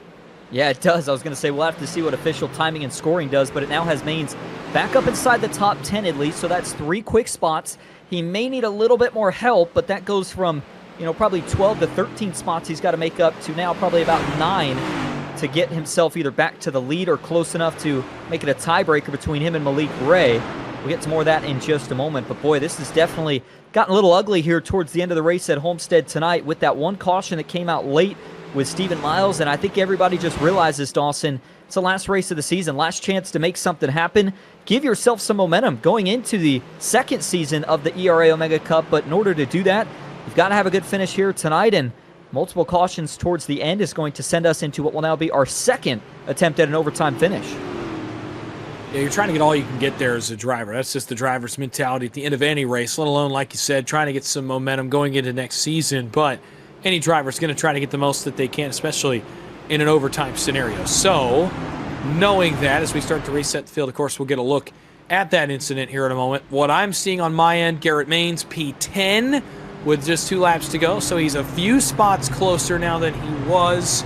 He's not much closer. He needed a few more there to really make it interesting. Look back at the incident here that brought us to second overtime. This is right in front, by the way, of Garrett Maines.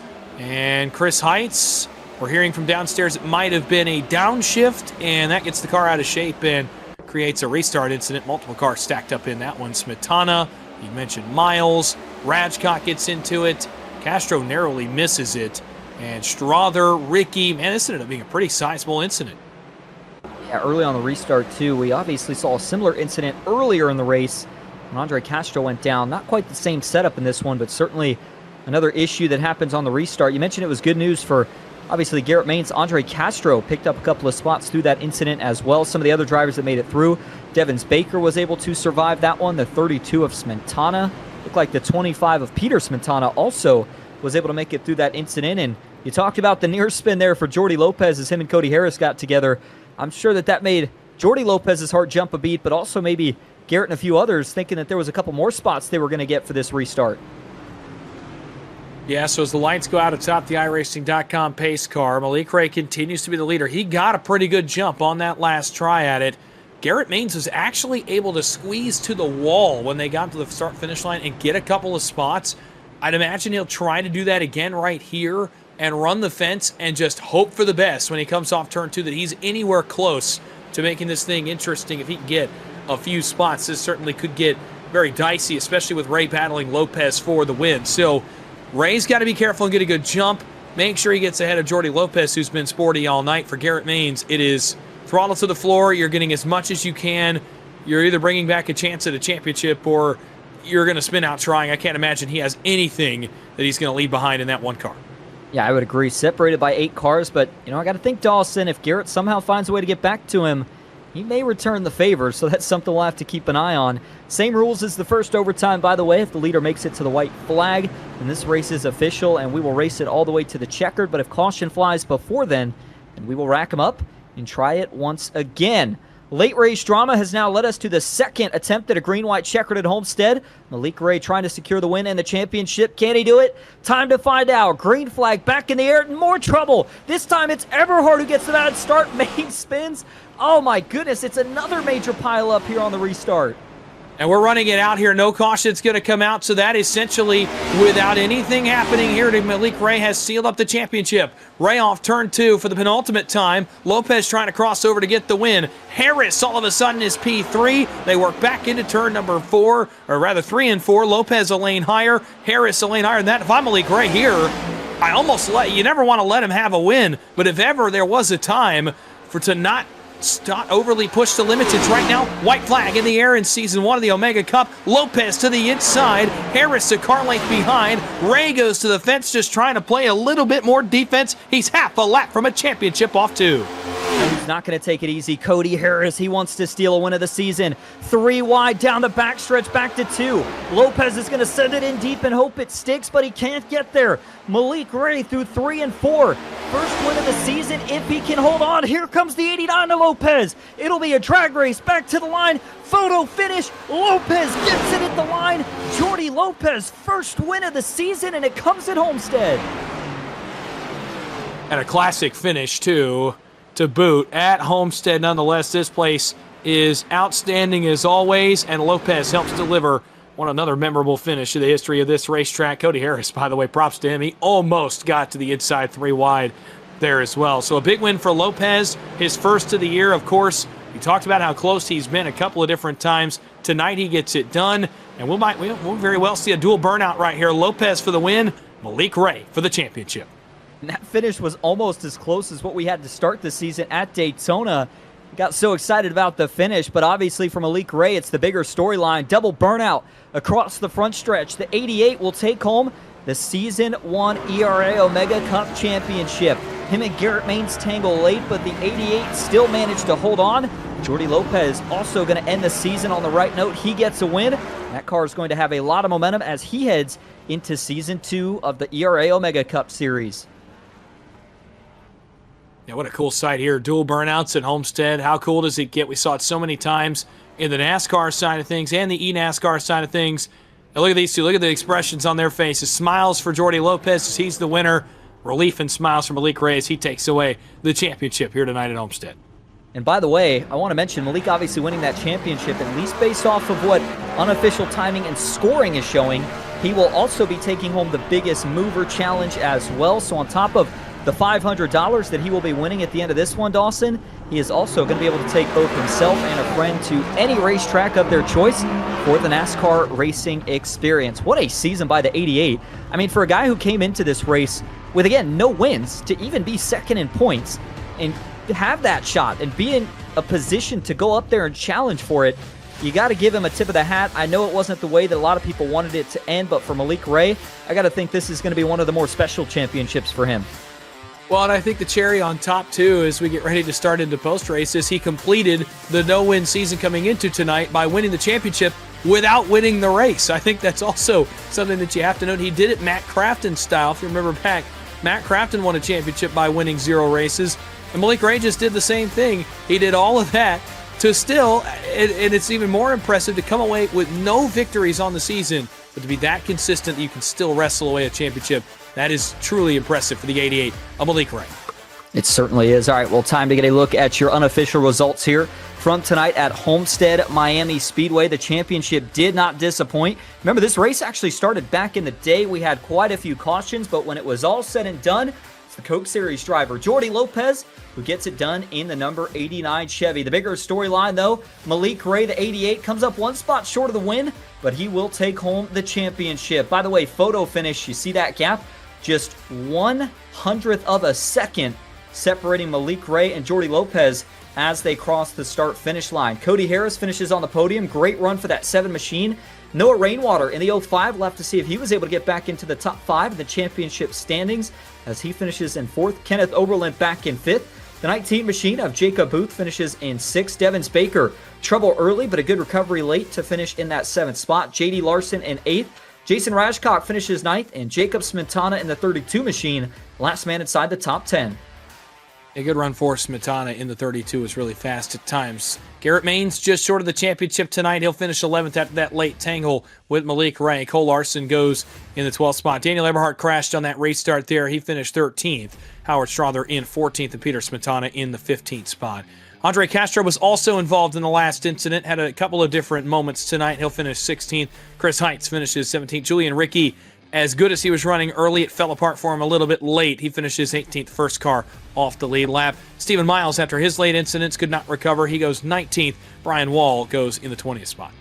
And finishing in that 21st position here tonight, obviously we talked about not the night that John Anderson would have liked to have, 33 laps down, and then the 2 drivers who did not actually make it past the halfway point in tonight's race. Joseph Farley and Jacob Mazak involved in accidents that did unfortunately end their races much earlier than what they would have expected.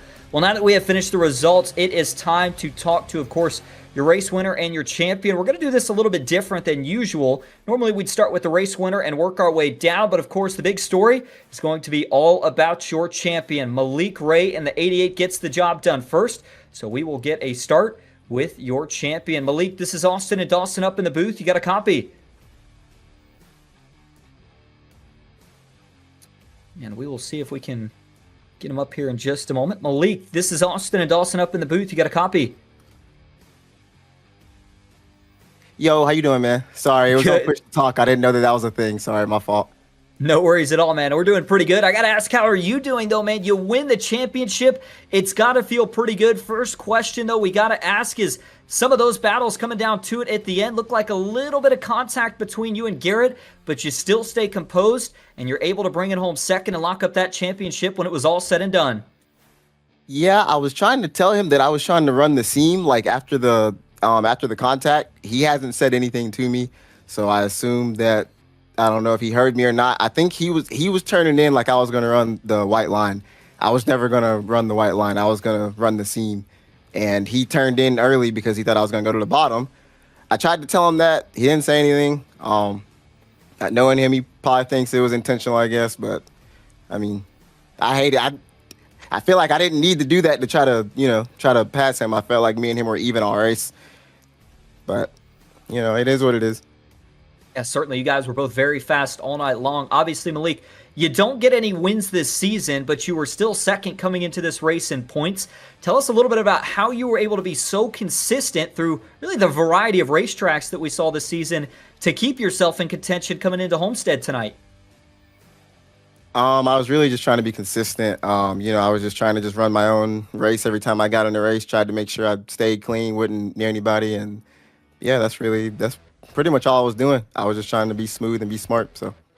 Well, the simple game plan certainly worked out. Again, Season 1 champion for the ERA Omega Cup. Last question I want to ask you, Malik, before we let you head out to celebrate. You actually do the double win here tonight in the sense of you win the championship. Looks like you're also going to win the Biggest Mover Challenge. So you'll be taking home $500 plus a trip to a NASCAR racing experience, any track of your choice. How does it feel as an ERA Speedpass member to be able to win both of those prizes in one season? Man, I love it. It's like a huge accomplishment. That's why I started from the back again, because I was trying to make sure I got that. And it worked out for me, so I was really happy. Absolutely. Well, we'll let you head out to celebrate, Malik. Before we do, you are the Season 1 champion, so is there anyone you want to thank or shout out? I appreciate PGR, Intent Solutions, and Roger Selton, and Logitech, and all you guys for broadcasting. I appreciate it, so thank you guys. Thank you. And Malik, thank you for talking to us once again. I'd say congrats on the second place finish, but more importantly, congrats on the championship, and hopefully we'll see you again in Season 2. Yes, sir, man. Thank you. All right, so that is Malik Ray, second place finisher, but again, your Season 1 ERA Omega Cup champion. Now we are going to actually bring in your race winner, the man who fought so hard over the course of the season, and he finally finds a way to get it done tonight. The 89 of Jordy Lopez. Dawson Wise stands by with him. Jordy, it's the boys in the broadcast booth. You got a copy? Yes, I do, guys. Hello. Well, obviously, all eyes tonight were on the championship coming into it, but the storyline within the race is that you pick up a win for the first time this season, and that is still obviously just as impressive. You get to do the same burnout on the front stretch. Coming into tonight, not having a win on the season, being so close a couple times, did you have a little bit more chip on your shoulder, a little bit more drive to get one before we get into Season 2? Yeah, for sure, man. And especially here, since here's, I feel like I'm pretty strong here. I kind of wish it went green before that late caution came out. But overall, I'm pretty happy that I was able to pass Malik in the last corner, since he took 2 tires and I took 4. And I was just trying my best to get that dub that I've been trying to get since the beginning of the year. So I'm pretty happy. I think that for Season 2, it's going to be a lot better. It kind of sucks that I missed a round due to eNASCAR the like media day, and it's I'm kind of I felt like I could have had a shot in the championship, but it's unfortunate. Well, still a good season nonetheless. So you pick up a win to end the season. You pick up a pretty good season. Obviously, you talked about missing a race, but still in the races that you were in, ran up front, led laps, were very consistent. Kind of take us through what you're going to take from this season into next season. What did you learn? What are your takeaways as we look forward now to season 2? To just show up, honestly, and to practice more. I felt really good, like all night today, and then like I was just trying to do my best to just hold the lead as long as I could, save some tires if I needed it, and I'm gonna just take that into the next season, and like hopefully it pays off. I feel like I can do a way better job in general, and like I'm gonna just take that into the next season for sure. We turn the page to season 2 now. We talked a little bit about it earlier in the show. Some more wild card opportunities for drivers to get wins, so more opportunities potentially for some chaos as we switch things up for season 2. Kind of take me through your early thoughts about having some more maybe wild card opportunities, some more super speedway opportunities. Take me through, how you're going to prep for that as a driver. To be honest, for play tracks, it's kind of hard to prep for that. I'm a big believer that it takes a lot of luck to get a dub there, like to get dubs in like a play track style place. So to be honest, I'm gonna just show up and just hope that like I'm in the right place in the right time, and just like hope for the best. But to be honest, like my main focus is going to be on non play tracks where you actually have more driver input. Well, look, it's a win for you tonight in Homestead. Obviously, a good season for you to end off season 1 on that note. Obviously, it has to feel very good. Before we let you go and celebrate, start to get ready for season 2, is there anybody you'd like to thank or shout out?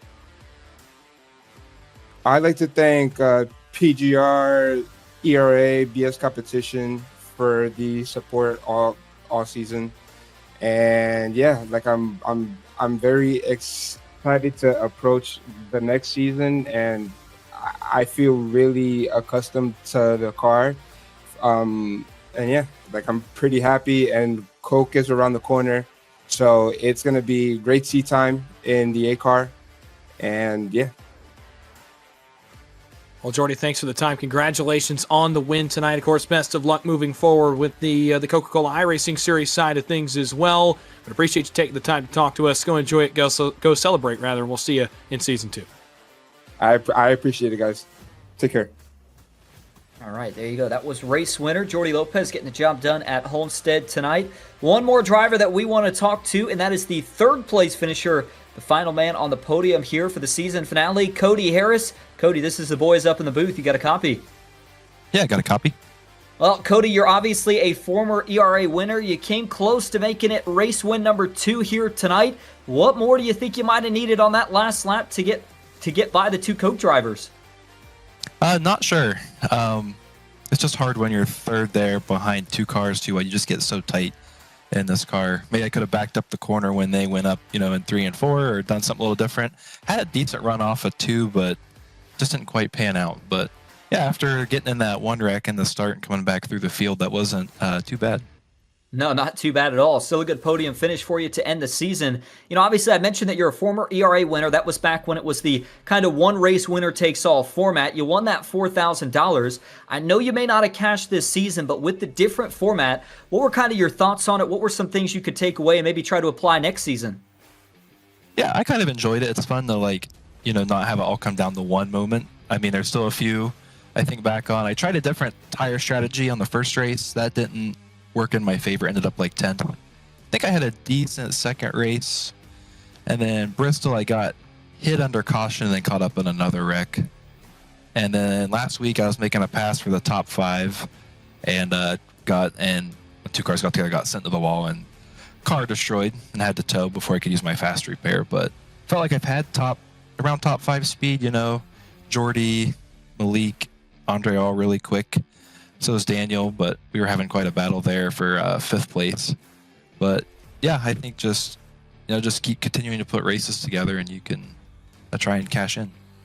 Yeah, absolutely. And you certainly put a good race together tonight with that 3rd place finish. So before we let you head out, is there anyone you want to thank or shout out? Yeah, just thank friends and family that watch me on the various things I do on here time to time. And thank you guys for putting this on. It's something I look forward to when it's going on. And Cody, we appreciate you talking to us again. Congrats on that podium finish. And hopefully we will see you back again in Season 2. Yeah, absolutely. All right, Cody Harris, 3rd place finisher here tonight at Homestead. Dawson, obviously that wraps up the race. Couple things to break down here. I start first with Malik Ray getting the championship, and obviously that's a big event for him. He also gets that biggest mover challenge, but in that incident between him and Garrett at the end, I think Malik put it right. I mean, he said, listen, we're late. I'm not going to do what you're expecting me to do. I got to try some different things. It's unfortunate, though, to see them tangle because those 2 cars were really fast throughout the entire season. Yeah, it feels like, just one of those deals late in a race. Obviously, everybody's going for every inch of space that they can get, and contact can happen. Again, these are not sports where you can't make contact. You're not going to go through the car around you. It's as real as it gets. And for right there, how many times have we seen a racing deal be exactly like that? A guy tries to drive down to where he thinks the driver's going to be, where that driver decides, I'm going to run a little bit higher up, I'm going to be unpredictable, and try to get as much momentum as I can in order to give myself a chance at winning the race. So I think you're right. I think Malik put it dead on. From watching back on the replay a couple of times, does feel like they just met in the middle. Garrett thought Malik was going to turn down the hill. Malik was not going to turn down the hill, and that was that. And at the end of the day, Malik Ray drives away as an ERA Omega Cup champion. So in that incident, obviously it's tough for it to end that way. For 2 cars that were that fast, the battle brewing, by the way, was going to be an all-time classic between those 2 cars, 2 of the best in the business at these kinds of tracks. But for it to end that way is tough, but at the end of the day, impressive for Malik Ray to walk away as the champion.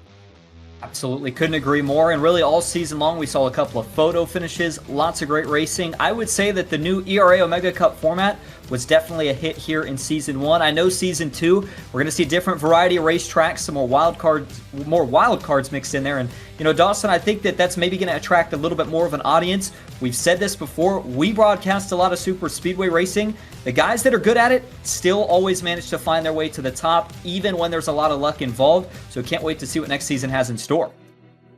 Yeah, let me first talk about this season. I am a guy who loves consistency-based formats. The chase format coming back, I'm a huge fan of it, both in real-life NASCAR and the eNASCAR side of things, in what we do in all of our various leagues throughout the week. All of them have gone back to chase formats. So for consistency to be valued again on a high level, I love that. I loved watching this season pan out because it can still come down to an organic championship battle. It doesn't have to be a one-race playoff for a championship battle to be entertaining, and that's what we got tonight. So I think you're right, the format, a hit. It valued consistency and valued what you could do on multiple types of tracks. Now you port that into next season where we're going to have some wild cards involved, and that just kicks the intensity up even more because now you've got to back it up week after week on some of the most chaotic tracks on the service. And that, to me, is going to be incredible to watch, knowing some of the talent that we get to watch on a weekly basis. And that includes the top 2 tonight in the championship, Malik Ray and Garrett Maines. They're 2 of the best at super speedways, too. So you got to imagine they're going to be in the picture. But so many drivers have an opportunity now to win a championship, and we could be in for a real all-timer in Season 2. It is going to be a good one. Looking forward to it. As for tonight at Homestead, that is going to just about wrap up our coverage. And really, over the course of Season 1, we appreciate you so much for joining us. We've had a blast. I do want to make sure that we thank, of course, all the drivers and all the people joining us, but also all the great folks in the ERA organization for making these events all that they are and for bringing us on board here at PGR. Again, stay tuned. More details on Season 2 are coming soon. Make sure you sign up for a Speedpass membership. You can see a lot of more details and a lot more prizes available by having one of those memberships. We are going to end it there. I do want to make sure I also thank our amazing producer, Christian Hill, for his hard work this season. Of course, our pit reporter, Tyler Vickery. He has been with us all season long, along with my partner in crime, Dawson Wise.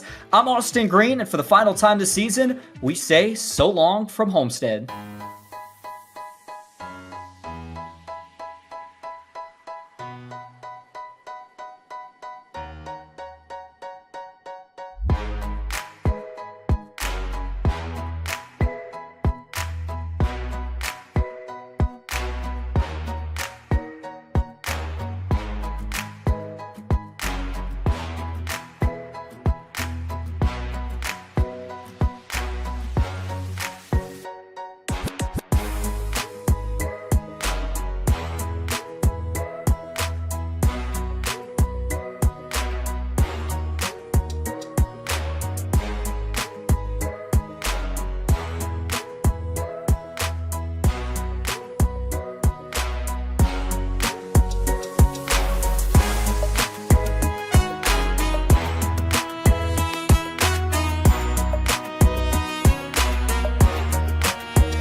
Racing isn't easy, but experiencing it is. iRacing puts you in the driver's seat with the industry's leading sim racing game. Drive on laser scan replicas of the greatest racing circuits from around the world. Go head to head against other drivers chosen by skill-based matchmaking to ensure competitive racing at every level. Compete across all your favorite series. In officially licensed cars, engineered to deliver the most accurate driving experience possible.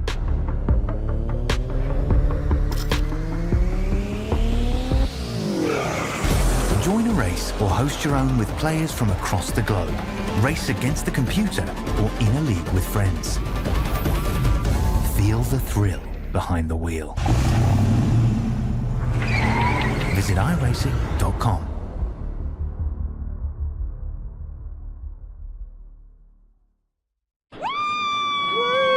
It's an experience, man. Yes, it was. Hell yeah, that is real. That is real. Experience NASCAR like never before. Take the wheel at NASCAR Racing Experience now. Hey Jesse, this eRacing Association car is feeling pretty good around Rockingham. Have you tested it yet? Yeah, Jesse, I'm testing the ERA Rockingham car right now in the sim. I think we got it driving pretty good. Hey Jesse, you did a pretty good job getting that ERA car ready for Rockingham. You want to let Mr. Alex know?